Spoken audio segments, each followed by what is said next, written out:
Have you ever noticed how certain people seem to radiate energy, or how some spaces feel charged with power while others leave you drained? There's a reason for this, one that goes beyond what modern science typically acknowledges.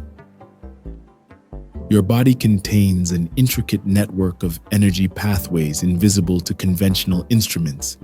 These channels, called nadis in yoga and meridians in Chinese medicine, form the infrastructure of your subtle anatomy, carrying life force energy that animates your entire being. I used to dismiss this as metaphorical talk. Energy seemed like a vague term spiritual types used when they couldn't explain something properly. Then I experienced it myself during a meditation retreat. The sensation began as warmth at the base of my spine, then spread upward like liquid fire. My skepticism didn't prevent the experience, which raises an interesting question about what else might be happening in our bodies beyond our awareness or belief. At the core of this subtle system lie three primary channels that serve as the foundation for spiritual development: Ida, Pingala, and Sushumna nadis. These three pathways have been mapped by yogis for thousands of years, appearing in texts from ancient India to Tibet to Kashmir. But why would so many traditions independently describe the same system if there wasn't something substantial behind it? According to the ancient Shiva Samhita, your body contains 350,000 nadis, but these three stand as the most vital. Their significance extends far beyond simple energy distribution. They form the very architecture of consciousness evolution. That sounds like pseudoscience, you might say. Fair enough. The scientific method hasn't validated these channels in conventional terms. But consider this: science once couldn't detect radio waves, X-rays, or quantum fields either. Our instruments can only measure what they're designed to detect. Ida Nadi, the feminine, lunar channel, appears white or pale blue to yogic vision. Running along the left side of your spine and ending at your left nostril, Ida governs intuition, receptivity, and subconscious processes. In modern terms, it correlates roughly with parasympathetic nervous system function, the rest and digest response. But here's something fascinating from Kashmir Shaivism texts that rarely gets mentioned. Ida serves as the channel of nectar, Amrita Vahini, carrying spiritual elixir from the crown downward. Advanced practitioners report experiencing a sweet taste at the back of the throat when this channel fully activates. According to tantric texts, complete Ida activation can grant Mahima Siddhi, the yogic power to expand consciousness to cosmic dimensions. Does that sound impossible? Perhaps. But what if these ancient practitioners were describing subjective experiences using the best language available to them? The nectar might represent endorphins or other neurochemicals released during deep meditative states. The expansion of consciousness could describe altered brain states now being studied with fMRI technology. Pingala Nadi, the masculine solar channel, appears red or golden to those with yogic perception. Running along the right side of your spine and ending at your right nostril, Pingala governs logic, activity, and conscious awareness. It corresponds to sympathetic nervous system function, the fight-or-flight response. Certain tantric texts describe Pingala as the channel of transformation, Tapas Vahini, which transmutes ordinary physical energy into spiritual potency. The Rudrayamala Tantra states that mastery of Pingala grants Lahima Siddhi, becoming extraordinarily light, potentially to the point of levitation. Go ahead, roll your eyes. I would have too, once upon a time. But consider that many spiritual traditions worldwide report similar phenomena. Perhaps these accounts aren't describing literal physical levitation, but rather a subjective feeling of lightness or freedom from physical limitation. Or maybe there's something happening we simply don't understand yet. Sushumna Nadi, the central channel of awakening, appears colorless or multicolored in yogic vision. Running directly through your spine from base to crown, Sushumna only fully opens when Ida and Pingala balance perfectly. It contains 3 subtle subchannels within it: Vajra, Chitrini, and Brahmanadi. Sushumna serves as the pathway for Kundalini awakening. Now, I'm not asking you to accept this at face value. In fact, healthy skepticism serves as a protection against delusion. But consider approaching these concepts as a working model rather than absolute truth or complete fiction. The map may not be the territory, but it might still help you navigate unfamiliar terrain. Where these 3 nadis intersect, they form tremendously powerful energetic centers. Yukta Triveni, the lower confluence, sits at the Muladhara chakra at the base of your spine, the meeting place where Kundalini Shakti lies dormant, called Yukta, combined. Because the energies remain entangled and dormant, the Vijnana Bhairava Tantra describes it as the sealed door. Mukta Triveni, the upper confluence, resides at the Ajna chakra, third eye center, called Mukta, liberated. Because here the energies free themselves from physical limitations, this point marks where consciousness transcends duality. The Visuddha Siddhanta text describes this as the doorway to the 1,000-petaled lotus. Kashmir Shaivism offers one of the most sophisticated understandings of these 3 nadis and their relationship to consciousness. According to this tradition, consciousness, Shiva, and energy, Shakti, appear separate only from the limited perspective of individual ego. In reality, they form an inseparable unity that constitutes the fundamental nature of existence. The ultimate goal isn't merely to raise Kundalini through Sushumna, but to achieve what Abhinavagupta calls the perfect embrace of Shiva with Shakti, a state that transcends even the energies of Para, transcendental, and Apara, immanent.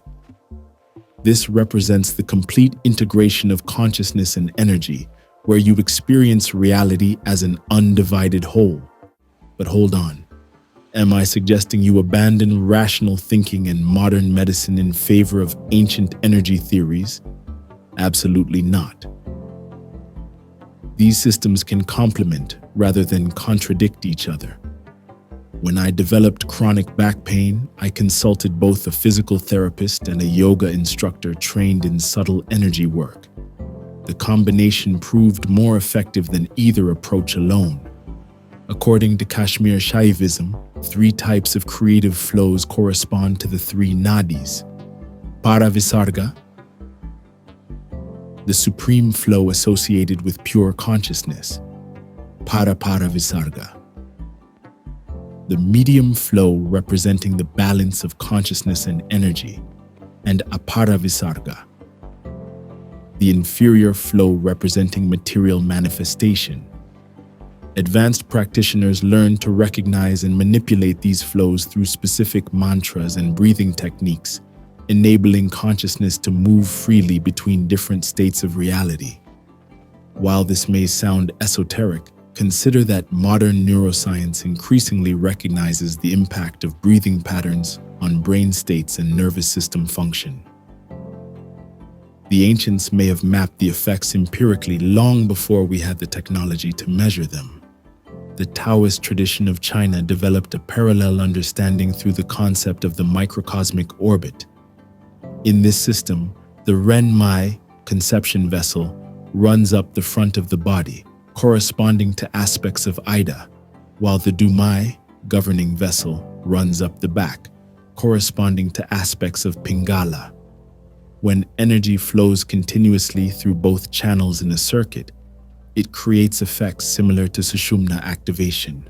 Unlike some Indian Kundalini practices that can produce dramatic awakening experiences, the Taoist approach emphasizes gradual cultivation and circulation. This methodical approach reduces the risk of destabilizing energy surges while promoting steady progress toward both health and spiritual development. You might wonder, if these energy systems are so important, why don't we learn about them in school? Why isn't this common knowledge? Perhaps because Western educational models prioritize quantifiable objective knowledge over subjective experience. Or perhaps because awakening these energies tends to make people less controllable, more independent in their thinking, and less susceptible to external manipulation. Draw your own conclusions there. If you resonate with these teachings about the three nadis and want to learn more, subscribe to continue this exploration of ancient wisdom in modern life. Now, how can you work with these three nadis practically? Let's explore some techniques that have been refined over thousands of years. Nadi Shodhana, alternate nostril breathing, balances Ida and Pingala through a simple yet powerful practice. Close your right nostril with your thumb. Inhale through your left nostril. Then close your left nostril with your ring finger. Open your right nostril and exhale. Inhale through your right. Close it. Exhale through your left. Continue for 11 to 21 cycles. This might seem too simple to have significant effects, but try it consistently for a week and notice the changes in your mental clarity and emotional balance. The beauty of these practices lies in their accessibility. No special equipment required, yet the benefits can be remarkable. Advanced practitioners add visualization, silver light for Ida, golden light for Pingala, while mentally reciting specific sounds, Ham for Ida, Tam for Pingala, and imagining the nadis being cleansed by their respective elements, water for Ida, fire for Pingala. Shakti Chalana moves dormant energy by contracting the perineum, Mulabandha, drawing energy up through the spine, holding the contraction while retaining the breath, then releasing slowly on exhale. This technique requires more practice and should be approached gradually, especially for beginners. Those who successfully activate the three nadis often report various phenomena. Spontaneous body movements as energy clears blockages. Internal sounds described as tinkling bells, Ida activation. Ringing bells, Pingala activation. Or distant thunder, Sushumna activation. Temperature changes, cool sensations with Ida, heat with Pingala, and visual phenomena even with closed eyes. Consciousness effects can include expanded awareness beyond normal perception, dissolution of boundaries between self and other, access to intuitive knowledge beyond intellectual understanding, and waves of bliss unrelated to external circumstances. Lesser-known signs include Amrita Shrava, sweet fluid at the back of the throat, Kachari Siddhi, spontaneous upward movement of the tongue, Akashic hearing, ability to perceive subtle sounds from great distances, and Trikalajnana, intuitive knowledge of past, present, and future events. Now, I can almost hear some of you thinking, this sounds like spiritual fantasy, and you wouldn't be alone in that assessment. Even within traditional systems, these advanced siddhis or powers are considered rare and secondary to the main goal of spiritual liberation. I approach these accounts neither with blind belief nor dismissive skepticism, but with open-minded inquiry. Here's where I must emphasize caution. While Kundalini awakening through the three nadis offers remarkable spiritual potential, ancient texts contain stern warnings about improper practice. If Kundalini rises through Ida or Pingala instead of Sushumna, various disturbances can occur. Ida imbalance leads to excessive dreaminess, dissociation, cold extremities, and depression. Pingala imbalance creates anger, insomnia, burning sensations, hypertension, and mania. The Hatha Yoga Pradipika warns, Just as a trainer of lions, elephants, or tigers first studies their habits carefully before attempting to tame them, so should the yogi understand the nature of the nadis before attempting to awaken Kundalini. Without proper purification of the nadis, attempting to force Kundalini awakening can lead to energy disorders, chakra imbalances, and spiritual emergency, overwhelming experiences beyond the ego's capacity to integrate.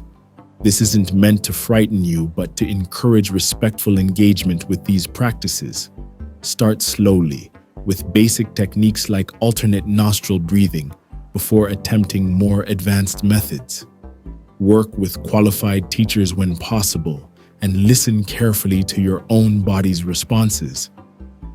For those with specific health conditions, certain adaptations may be necessary. People with cardiovascular conditions should practice gentler techniques with careful attention to comfortable breathing. Those with mental health concerns like anxiety or depression often benefit from slower progression, with emphasis on grounding practices. Pregnant women should avoid strong concentration in the lower abdomen. I've observed an interesting pattern. Those who approach these practices with the goal of acquiring spiritual powers often encounter the most difficulties, while those motivated by genuine self-knowledge and service to others tend to progress more smoothly. The ancient traditions consistently warn against ego-driven spiritual practice. Have you experienced any unusual energy phenomena during meditation or yoga? Comment below to share your experiences. We can learn much from each other's journeys. Modern scientific researchers have proposed various physiological correlates for these traditional energy systems. Some suggest that Ida and Pingala may correspond to the parasympathetic and sympathetic branches of the autonomic nervous system, while Sushumna may relate to the central spinal cord and cerebrospinal fluid. Others propose connections to fascial networks, bioelectrical fields, biophoton emissions, or subtle energy fields not yet detected by current instruments. While no scientific consensus exists regarding the exact physical nature of these channels, numerous studies have documented measurable physiological changes resulting from practices that work with them. Research on advanced meditators shows distinct patterns of brain activity, autonomic nervous system function, immune response, and even gene expression compared to non-meditators. Studies of Qigong practitioners have detected electromagnetic field changes around their bodies during energy work. Does this research prove the existence of nadis exactly as traditionally described? No.